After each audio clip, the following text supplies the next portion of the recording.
السلام علیکم، بسم اللہ الرحمن الرحیم۔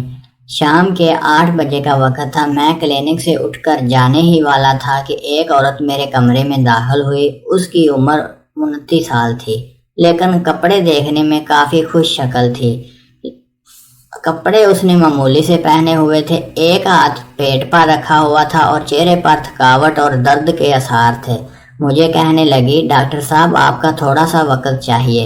میں نے کہا کہ اب تو میرے جانے کا وقت ہو گیا ہے، آپ کل 11 بجے آ جائیں۔ لیکن اس کا کہنا تھا کہ وہ مشکل میں ہے اور ہر حال میں مجھ سے ملنا چاہتی ہے۔ اس کا اصرار دیکھ کر میں سوچ میں پڑ گیا اور کہا کہ ٹھیک ہے، بیٹھ جاؤ اور بتاؤ کہ کیا مسئلہ ہے۔ وہ پاس پڑی کرسی پر بیٹھ گئی اور مجھے تفصیل سے بتانا شروع کر دیا۔ اس کی کہانی مختصر کر کے آپ سے شیئر کرتا ہوں۔ اس کا نام سارا ہے۔ وہ غریب گھرانے سے تعلق رکھتی تھی، اس لیے شادی بھی غریب آدمی کے ساتھ ہوئی۔ شادی کے پہلے 8 سال اس کی اولاد نہیں ہوئی تو اس کا شوہر طرح سے بہت باتیں سننا پڑی۔ بار بار طلاق کی دھمکیاں اور شوہر کی دوسری شادی کی خبریں سننے کو ملی، لیکن اسے ہمت نہیں ہاری اور حالات سے لڑتی رہی۔ جب 8 سال بعد پہلی اولاد کی خوشخبری ملی تو بیٹی پیدا ہوئی، لیکن شوہر کو بالکل بیٹے کی خوشی نہیں تھی۔ اس کو بیٹا چاہیے تھا۔ پھر کچھ عرصہ مزید گزرا تو دوسری بیٹی دنیا میں آ گئی۔ اب تو اس کا شوہر باقاعدہ لڑنے لگ پڑا کہ تم منحوس ہو، ہر بار بیٹی پیدا کرتی ہو، میں کسی بیٹی کا بوجھ نہیں اٹھا سکتا، نہ ان کی شادیاں کر سکتا ہوں۔ لیکن وہ سر جھکا کر باتیں سنتی رہتی تھی۔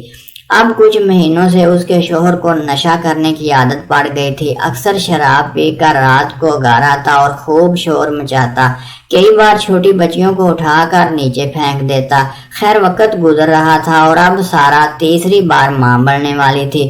اس کا شوہر الٹرا ساؤنڈ کروانے اس کے سرکاری اسپتال لے گیا تاکہ آنے والے بچے کی جنس جان سے الٹرا ساؤنڈ کی رپورٹ ڈاکٹر نے لا کر دی اور ساتھ دل ہلا دینے والی خبر بتائی کہ اس کے پیٹ میں اور بیٹی پرورش پا رہی ہے۔ سارا خاموش تھی، اندر سے ڈری ہوئی تھی۔ اس کا شوہر چپ چاپ اس کو لے کر گھر آیا اور گھر میں چھوڑ کر باہر نکل گیا۔ ساری رات سارا بے سکون اور ڈری رہی، لیکن اس کا شوہر گھر نہیں آیا۔ اگلی رات دوپہر آ گئی، سارا لیٹے ہوئے تھی کہ اس کو نیند آ گئی۔ اچانک اس کو غیر معمولی شور سنائی دیا۔ جب وہ اٹھنے لگی تو سارا کے نظر اپنے شوہر پر پڑی، جو ہاتھ میں لمبی ساری چھری لیے سارا کی طرف بھاگ رہا تھا اور سارا سے کہنے لگا، میں تمہارے پیٹ سے اس بیٹی کو نکال چھوڑوں گا اور اس کو دنیا میں آنے نہیں دوں گا۔ اور سارا اٹھ کھڑی ہوئی اور بھاگی، لیکن اپنے شوہر سے نہ بچ سکی اور چھری سے سارا کے پیٹ کو چیر دیا۔ اس کا شوہر، جو اس وقت بھی شراب پیے ہوئے، سارا کے خراب حالت دیکھ کر اس کا شوہر گھر سے بھاگ گیا۔ سارا اپنے پیٹ کو سنبھالتی ہوئی سرکاری اسپتال گئی، لیکن انہوں نے پولیس کیس کہہ کر علاج کرنے سے انکار کر دیا۔ پھر وہ چند اور قریبی اسپتالوں میں گئی، لیکن سب نے پولیس کیس کہہ کر علاج نہ کیا اور وہ گھر آ گئی اور خود ہی زخم کو صاف کر کے اوپر پائیوڈین لگا کر کپڑے باندھ لیے۔ زخم کافی لمبا تھا لیکن گہرا نہیں تھا۔ پھر اسے کسی ہمسائے نے میرے کلینک کا نام بتایا کہ چلی جاؤ وہاں تو ڈاکٹر بہت خدا ترسا اور غریبوں کا مفت علاج کرتا ہے۔ تو سارا اب میرے سامنے بیٹھی ہوئی تھی۔ اگر وہ 5-10 منٹ لیٹ ہوتی تو میں گھر نکل چکا ہوتا۔ میں نے اس کا قمیض ہٹا کر دیکھا تو میری آنکھیں باہر آئیں۔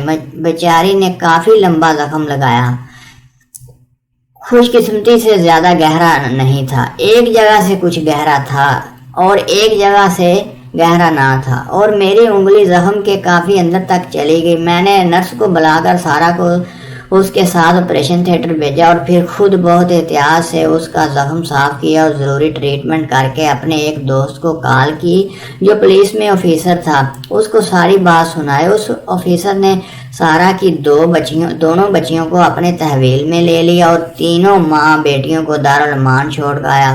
سارا کا شوہر کب سے فرار ہو چکا تھا۔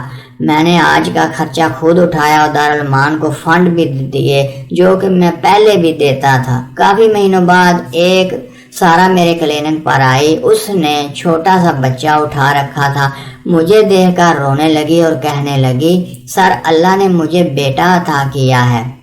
میں نے نظریں اٹھا کر اوپر والے کو دیکھا جس کے آگے ہر سائنس فیل ہو جاتی ہے۔